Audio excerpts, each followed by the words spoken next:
Thiago tocou num ponto que era justamente onde eu queria ali entrar aí exatamente nesse assunto com você, Thiago. Você estava falando aí, a gente está falando dessas empresas pagadoras de dividendos, né? Enfim, você também falou da questão daquela visão 360 graus, quando eu te perguntei da questão da estratégia, mas você também chegou a falar recentemente que eu vi sobre as empresas de crescimento, né? Como Google, Facebook, que não distribuíram dividendos por um bom tempo para reinvestir no próprio negócio, né? Então, qual que é a diferença para o investidor da estratégia que ele tem que ter para buscar essas empresas pagadoras de dividendos e essas que reinvestem no negócio?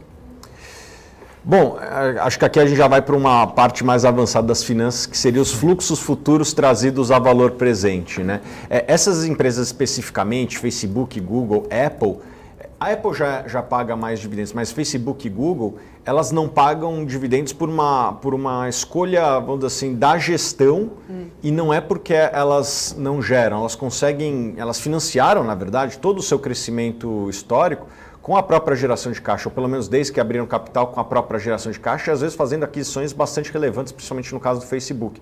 Então, como que eu analiso empresas de tecnologia? Você tem que trazer o fluxo futuro a valor presente. E a vantagem de algumas dessas empresas de tecnologia, como Facebook, Google e Apple, é que elas conseguem crescer gerando caixa. Por conta do modelo de negócio dela, de certa forma até monopolista, elas têm margens extremamente elevadas e com isso elas conseguem crescer gerando caixa.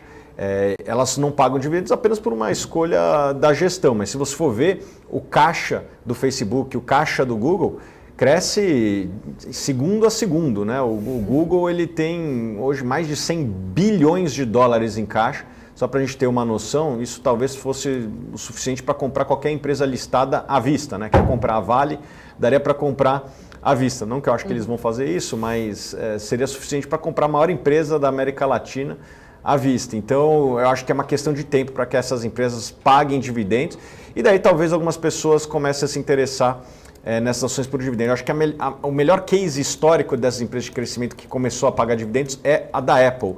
Ela, durante a gestão de Steve Jobs, que começou em 97, ela ficou sem pagar dividendos. O Steve Jobs morreu, se não me engano, em agosto ou setembro de 2011, ou seja, ficou 14 anos sem pagar um centavo de dividendo. No dia que eles decidiram pagar dividendos, se tornou a maior empresa pagadora de dividendos do planeta, né? Da noite para o dia. Por quê? Porque ela lucrava bastante e com isso começou a poder pagar dividendos, e não só pagar dividendos, também fazer programa de recompra, que é uma forma de remunerar o acionista.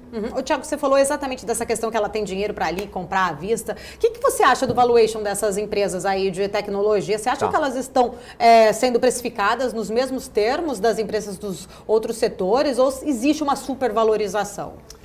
Eu acho que a gente tem que analisar caso a caso. A gente vê muitos exageros, principalmente nas empresas que têm prejuízo, né? O Ricardo Amorim publicou ontem um gráfico que é do Goldman Sachs, que eu já tinha visto antes, que ele mostrou o desempenho das ações que têm prejuízo do Nasdaq. E nos últimos 6 meses essas empresas subiram, dispararam, né? As Teslas do mundo, né? Apesar da Tesla agora estar lucrativa, mas tem muita empresa que tem prejuízo no Nasdaq que valorizou muito. Essas empresas eu tenho dúvidas sobre a sustentabilidade da lucratividade de longo prazo.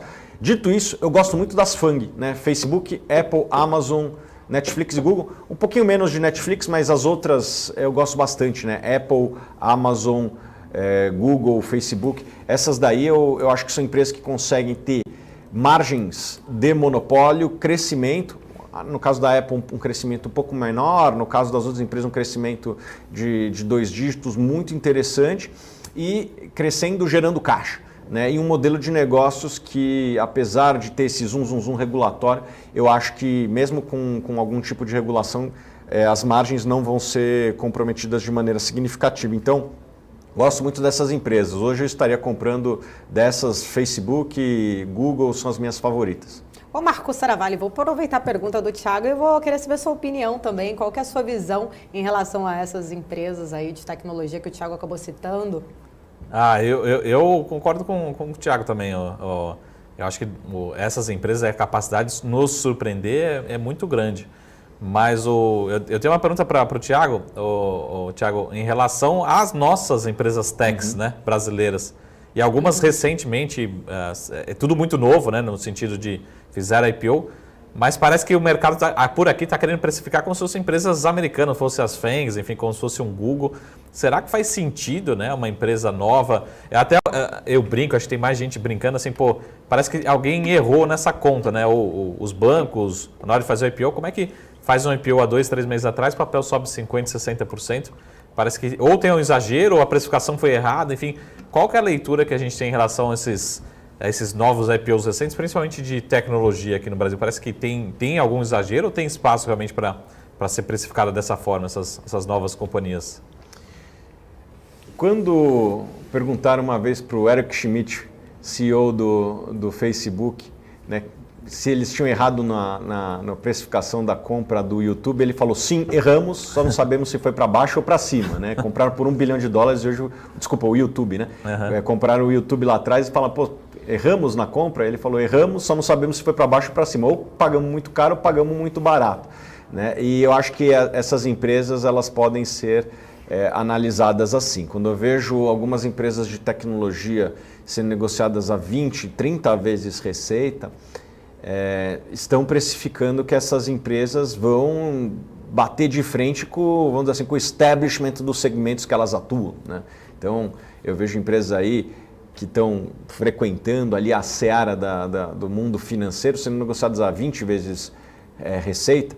O que estão precificando é que essas empresas vão desmantelar os atuais players do segmento financeiro brasileiro, que é um segmento bastante lucrativo e que tem, de certa forma, uma insatisfação com os serviços prestados de maneira geral.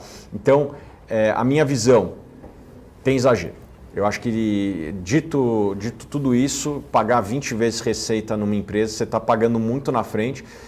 Eu prefiro comprar empresas de tecnologia americanas como o Facebook e o Google por metade, 1/3 desse valuation. E, na minha opinião, são empresas que têm condição de continuar crescendo e com menos risco do que algumas empresas que eu vejo no Brasil. Uhum. Legal. Marco, você tem mais alguma pergunta? Pode fazer alguma de telespectador aqui? Podemos fazer. Depois eu queria só continuar, porque... Pode falar, pode continuar. Já que está no tema, depois a gente faz aqui o pessoal até teve um tema aqui que também é um pouco valuation, também é um pouquinho fogo no parquinho, né? Mas a gente viu um pouco até... Não sei se foi esse efeito ou somente esse efeito, mas a gente viu ontem uns posts, esses dias, do Elon Musk falando de algumas empresas de tecnologia, voltado, enfim, a um segmento específico, hoje outros segmentos, né? Será que tem esse contágio em relação, assim, redes sociais, interação, ou tem realmente grandes empresas de tecnologia que têm grande potencial olhando para esses cases específicos, né? E parece que está mudando muito rápido, né? A própria Tesla, né? Perguntar a sua opinião, Thiago, será que justifica, né? Assim, o pessoal faz muita conta, brinca, assim, por exemplo, se dividir o valor de mercado da Tesla pelo número de veículos produzidos, enfim, a gente tem na outra ponta uma distorção muito grande, né? As grandes montadoras muito baratas, enfim, será que a gente pode comparar em alguns momentos com o ano de 2001, né, com a bolha.com, enfim, alguma coisa assim, ou realmente tem argumentos, né, com essas ações aí, ou tem influência realmente de redes sociais, enfim, de posts, tweets? Como é que a gente pode ver esses cases, né, mais recentes? Eu acho que é tudo que você falou aí, cara. Tem bolha, sim. Acho que talvez a gente esteja presenciando bolhas como nunca visto antes, né? Assim, você citou o Elon Musk. Outro dia ele falou Use Signal, que era um aplicativo tipo um WhatsApp da vida. E a ação de uma outra Signal lá subiu, sei lá, 10 vezes. Isso aí não é, vamos dizer assim, algo que faz muito sentido do ponto de vista racional. Existe sim exageros e existem também mudanças estruturais acontecendo. Acho que nunca teve tanta mudança de market share na história da humanidade, né? Realmente muitas empresas novas vão ganhar mercado de empresas tradicionais. Quem sabe a BMC não substitui a Bloomberg, né? Vamos torcer para isso aí acontecer. Esse já vai virar a manchete de amanhã, hein? É nossa meta. Thiago Reis faz projeção. Só falta a data aqui, Thiago, você colocar aqui em que ano, né? Mas fala que é 2021, Thiago, por favor. Não, já esse ano aí, as ações. Bom, obrigada. Use BMC.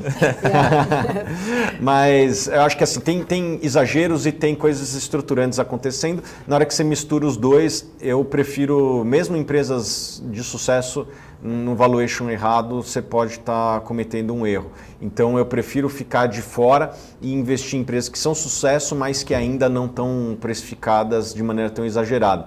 Dando nome aos bois, de tudo que está acontecendo no mundo, eu gosto de Facebook e de Google no momento, gosto de Apple também, gosto de Amazon menos por conta de valuation, mas eu gosto muito dessas empresas. Eu acho que essas empresas aí, elas vão, de certa forma, ser os vendedores de pá na corrida do ouro, né? Se você quer ter uma operação com uma presença digital, você vai ter que deixar o seu pedágio para esses camaradas aí e o pedágio vai ser cada vez maior, porque é questão de oferta e demanda e eles têm, vamos dizer assim, o monopólio do outdoor, e esse outdoor vai ter cada vez mais pessoas querendo anunciar lá, então vai ficar mais caro.